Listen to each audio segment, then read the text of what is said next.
माफी मांगो राहुल गांधी, माफी मांगो सोनिया गांधी। ये तो चली गई अपना एक्टिंग करने। भाइयों बहनों, कांग्रेस आएगी तो तुम्हारी एक भैंस खोल ले जाएगी। उसको सीरियस अमेठी वालों ने ले लिया कि ये 240 सीट भी प्रशासन ने जिताया है, नहीं तो ये 150 पे सिमट गए हैं। राहुल गांधी ने मुझे आंख मार दिया था। कम से कम राहुल गांधी उससे तो बचेगा कि राजनाथ सिंह को जो बड़ा वाला हार है उसमें घुसने तक नहीं दिया। और जैसे ये सीट कम हुई कि बाजू में टेबल लगवा रहे हैं। चंद्रबाबू नायडू को बोला कि अपने ससुर के सीने में पीठ में छुरा भोंक दिया है। सहला रहे हैं विपक्ष को भी, नहीं तो 10 साल तक विपक्ष का क्या हाल किया था। सेना के जवान की बीवी का कपड़ा नोच करके गैंगरेप होता है मणिपुर में। और आरएसएस चीफ जो झूठा हमदर्द दिखाता है कि मैं देशभक्त हूँ, बीजेपी का जो प्रदेश है सरकार में, वहाँ पे राष्ट्रपति शासन लगाने की बात ही नहीं करेंगे, क्योंकि राष्ट्रपति पर प्रधानमंत्री का शासन है। इस वक्त हमारे साथ बातचीत करने के लिए मौजूद है, कॉमेडियन है, पॉलिटिकल कॉमेडियन है, सोशल मीडिया स्टार है कलीम शेख। आप कितनी भी आलोचना करते रहे, आप कह रहे थे कि नरेंद्र मोदी जाएंगे, झोला उठा के जाएंगे और उनका झोला चेक किया जाएगा तब जाने देंगे, लेकिन नरेंद्र मोदी फिर से प्रधानमंत्री बन गए, क्या कहेंगे? देखिए मैडम, नरेंद्र मोदी प्रधानमंत्री बने नहीं हैं, जबरदस्ती बनाया गया है। क्योंकि अब की बार 400 पार कहाँ है? 400 पार बताओ ना। जनता त्रस्त है। आप देखो, एक अंधभक्ति और देशभक्ति में फर्क होता है। अंधभक्त जो किसी नेता का अंधभक्त बन जाता है तो उसको अपने आसपास में जो उनकी जो ज़रूरत है और सहूलत जो गवर्नमेंट से मिलती है उस पर ध्यान नहीं रहता। आज शिक्षा का स्तर देखो ना आप ज़्यादा दूर मत जाइए। आपके जितने भी देखने वाले व्यूवर्स हैं वो कमेंट बॉक्स में बताएंगे। अभी स्कूल खुला है, अब बाकी हमारे महाराष्ट्र में तो खुल गया, आपके यहाँ पता नहीं कब खुलेगा। लेकिन हमारे नालंदा विश्वविद्यालय का उद्घाटन करके आए हैं थोड़े दिन पहले। कौन? नरेंद्र मोदी। क्योंकि नालंदा इन्होंने बनाया है। नालंदा विश्वविद्यालय इन्होंने बनाया क्या? नहीं ना, आज से नहीं है वो। और वो जब दुनिया की टॉप यूनिवर्सिटीज़ में भी उनका नाम आता था, नालंदा यूनिवर्सिटी, है ना। तो ये मोदी जी क्या है, ज़बरदस्ती का खाली घूस करके क्रेडिट लेने वाला काम करते हैं। अच्छा, आपके नालंदा में तो चलिए मान लिया कि नालंदा यूनिवर्सिटी मोदी जी ने उद्घाटन करके बना दिया, वैसा ही जैसा दरभंगा में एम्स बनाया था। नहीं, इस बार सच्ची वाला राजगीर में नालंदा विश्वविद्यालय बहुत ही सुंदर भव्य बना है, जिसका इन्होंने उद्घाटन किया है, इनॉर्गेशन किया है। हाँ। ये कहो ना, बनाया है। गजब का है। यही एक बीमारी है तुम लोग मीडिया वालों में। क्या होता है? प्रधानमंत्री की योजना के तहत बना है वो। तो प्रधानमंत्री ने बनाया क्या? 10 साल से किसका कार्यकाल रहा? जब से ये काम चल रहा है वो किसके कार्यकाल में हुआ है? 10 साल से बेरोजगारी जो 45 साल के निचले रिकॉर्ड स्तर पे आया, किसके कार्यकाल में है? 10 साल के कार्यकाल में मणिपुर में महिलाओं का जो है कपड़े नोच करके रेड परेड कराया गया, न्यूड परेड। ये किसके कार्यकाल में हुआ? 10 साल के कार्यकाल में सेना के जवान की बीवी का कपड़ा नोच करके गैंगरेप होता है मणिपुर में। और आरएसएस चीफ जो झूठा हमदर्द दिखाता है कि मैं देशभक्त हूँ, ये 1 साल से मुंह में दही जमाए बैठा रहता है। और जैसे जेपी नड्डा कहता है, अरे हटो, तुम्हारे को हमारी ज़रूरत नहीं है, तुम्हारी ज़रूरत नहीं हमें, तो फटाक से ये लोग बोलना चालू करते हैं कि मणिपुर पर याद आ जाता है। और जब मणिपुर कांड होता है तब से लेके 1.5-2 साल तक ये मुंह में दही जमा के बैठते हैं। बताओ ये फर्जी देशभक्त है कि नहीं है? लेकिन देखिए, फिर भी आप तमाम आलोचनाएं कर ले, जनता तो प्रधानमंत्री उन्हीं को बना रही है, सरकार तो उन्हीं को दे रही नहीं बनाया है। कौन दे रहा है? ईवीएम 240 सीटें किसने दी हैं? ईवीएम ने दिया है। अभी भी ये 240 भी निष्पक्ष नहीं है। आप 48 वोट वाला मैटर महाराष्ट्र का ले लीजिए, मैं खुद महाराष्ट्र से हूँ। हाँ, चुनाव आयोग ने कहा कि फर्जी रिपोर्ट छापी गई है। चुनाव आयोग तो चुनाव आयोग है, हमको पहले से पता है। चुनाव आयोग के अंदर अगर दम हुआ होता तो प्रधानमंत्री के खिलाफ आचार संहिता का 13 उल्लंघन का मामला दर्ज हुआ। कितनी बार में संज्ञान लिया है बताओ। ये देखो, अब हमको तो बहुत लोग बोलते थे कि कहीं पर भी देखो बीजेपी की सरकार नहीं रहती तो बोले राष्ट्रपति शासन लगा दो। तो मैं बोला भाई राष्ट्रपति शासन तो बीजेपी प्रदेशों में क्यों नहीं लगता? तो मैं बोला क्यों लगेगा? क्योंकि बीजेपी प्रदेश में, बीजेपी का जो प्रदेश है सरकार में जहाँ पे, वहाँ पे राष्ट्रपति शासन लगाने की बात ही नहीं करेंगे, क्योंकि राष्ट्रपति पर प्रधानमंत्री का शासन है। अच्छा, आप महाराष्ट्र से आते हैं, महाराष्ट्र के सियासत में भी काफी भूचाल देखने को मिल रहा है, क्या कुछ चल रहा है वहाँ पर, जरा आप बताइए। क्या कुछ नहीं चल रहा है इस बार तो अजीत दादा तो चक्की नहीं पिशिंग एंड पिशिंग कौन कहा था आपको पता है? अजीत दादा जेल जाएंगे एंड चक्की पिशिंग, ये देवेंद्र फडणवीस ने कहा था। और उसी को कोट करते हुए नरेंद्र मोदी ने कहा था भाइयों बहनों सिंचाई घोटाला किया है 70,000 करोड़ का, और मैं उस गला पकड़ लूँगा। हाँ, और गला पकड़ के ये नहीं बताया था गला पकड़ के कहाँ ले जाऊँगा, बीजेपी में। तो बीजेपी में लेके गया। हाँ, भाजपा वाली बात ही नहीं है। भाजपा का कमल अटल जी के साथ चला गया। अब सिर्फ कीचड़ है, और कीचड़ में कौन लौटता है? प्रधानमंत्री प्रचार के दौरान कमल लेके चल रहे थे। कमल तो चला गया। कमल कौन था बीजेपी का? अटल बिहारी वाजपेयी जी। अब जितना बचा ये कीचड़ है। आज बताइए कि राजनाथ सिंह को, इनकी इतनी मजबूरी थी कि राजनाथ सिंह को जो बड़ा वाला हार है उसमें घुसने तक नहीं दिया। ए चल है ढकिया दिया।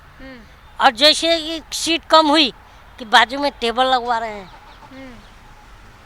हाँ, आपके धोती पे कुर्ते पे तो धूल नहीं लग गया, धूल साफ कर रहे हैं।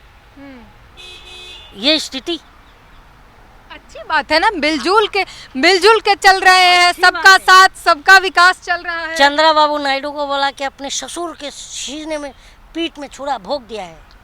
हाँ, आज वो छुरा निकाल के बोलते तुम बेगुनाह हो। ये बात कौन कहा था ससुर के छुरे में? प्रधानमंत्री ने ये भी तो कहा था कि राजनीति में किसी से बैर नहीं होता, सब एक दूसरे के दोस्त होते हैं। सही बात है। तो सबसे बड़ा दुश्मन तो नरेंद्र मोदी का राहुल गांधी ही है ना।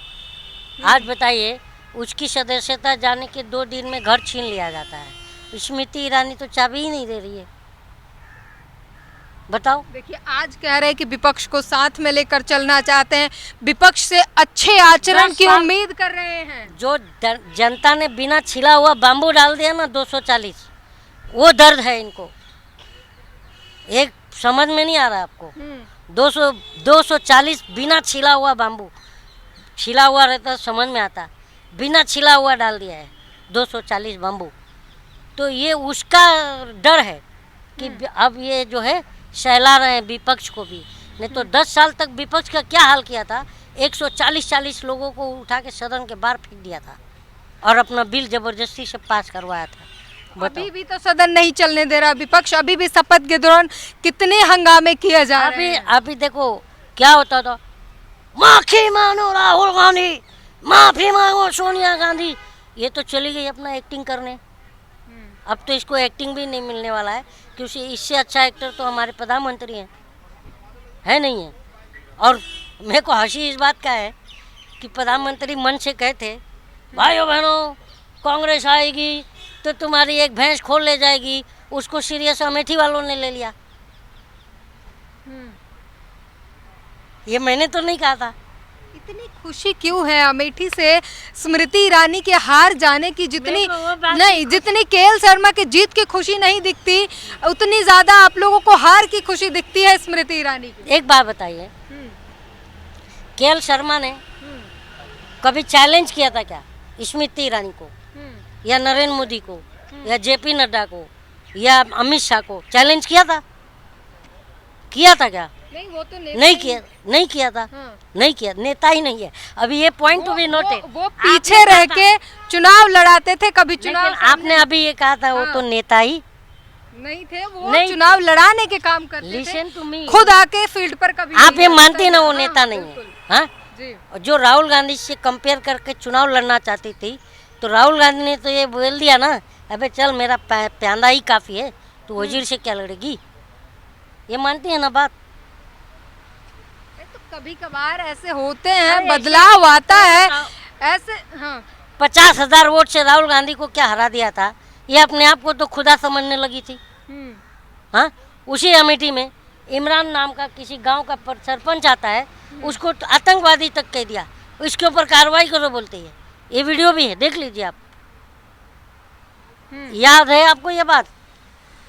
तो बताओ, इसको इतना तक आपकी सदस्यता ले लूंगी, मतलब आपके चैनल को शिकायत कर दूंगी। आपने मेरे से ये क्यों पूछा कि मैडम 2 शब्द अपने कॉन्स्टिट्यूंसी पे बोलिए, यही बस कहा था ना, तो उसकी नौकरी चली गई। तो ये सब तानाशाही कितने दिन तक झेलेगा कोई? कभी न कभी तो बिना छिला बम्बू घुसेड़ेगा ना, बिना तेल लगा के। दे दिया जनता ने। 240 सीटें हैं, वो भी इनकी सीटें नहीं है, वो भी धांधली से आई। धांधली है। देखो कह सकते हैं आप, क्या सबूत? अब मैं कैसे कह सकता हूँ? मैं ऐसे कह सकता हूँ कि जब तक ईवीएम चुनाव आयोग के पास ये आके ना कहे कि माई बाप मुझसे छेड़छाड़ी नहीं हो रहा है, मेरे को पटक पटक के मेरा बलात्कार भी हो रहा है, तब तक ये नहीं समझेंगे। उसका एग्जाम्पल है, देखो महाराष्ट्र का, जो 48 सीट वाला अभी पेच फंसा हुआ है, और कई जगह भी ये इस तरह की बातें हुई हैं। प्रत्याशी जीता हुआ फिर दोबारा रिकाउंटिंग में हारा हुआ है।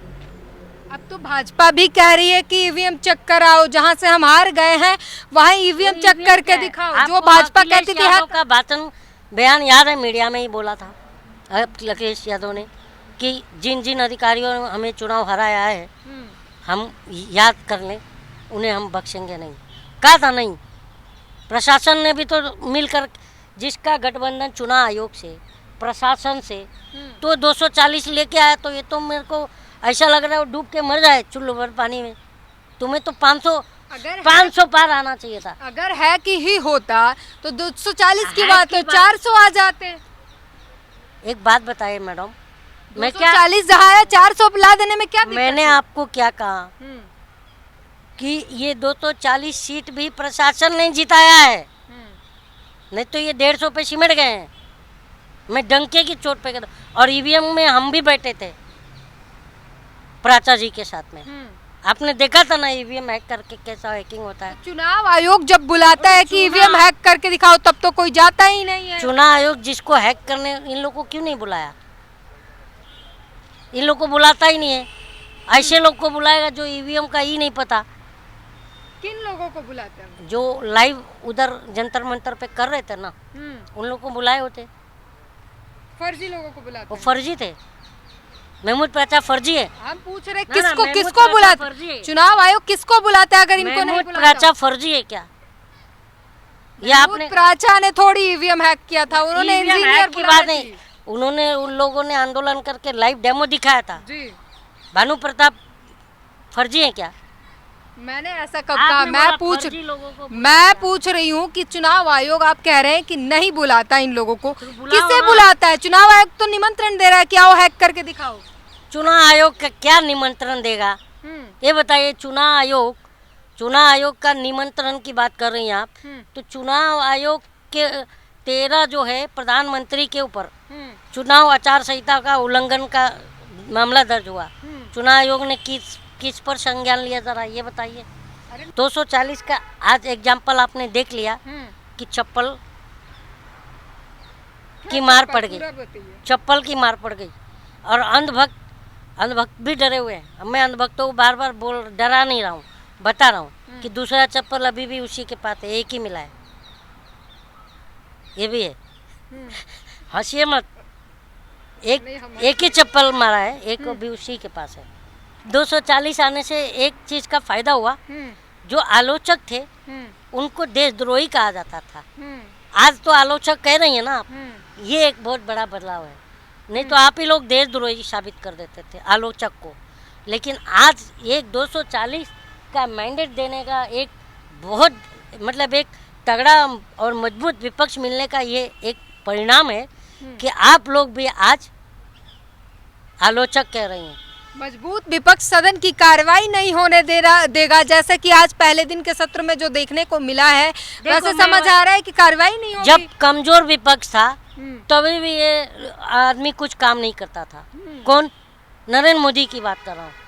44 सांसद थे, तो नोटबंदी में 2016 में भाग के आके जनता में, भाइयों बहनों विपक्ष हमें बोलने नहीं दे रहा है, इसलिए मैं जनता में आ रहा हूँ। अबे जनता तो भी जूता निकालना था कि हम तुम्हें सदन में भेजते हैं हमारा आवाज़ उठाने के लिए, और तुम वापस हमारे पास ही भाग के आता है, देखो मुझे बोलने नहीं दिया जा रहा था, नहीं था।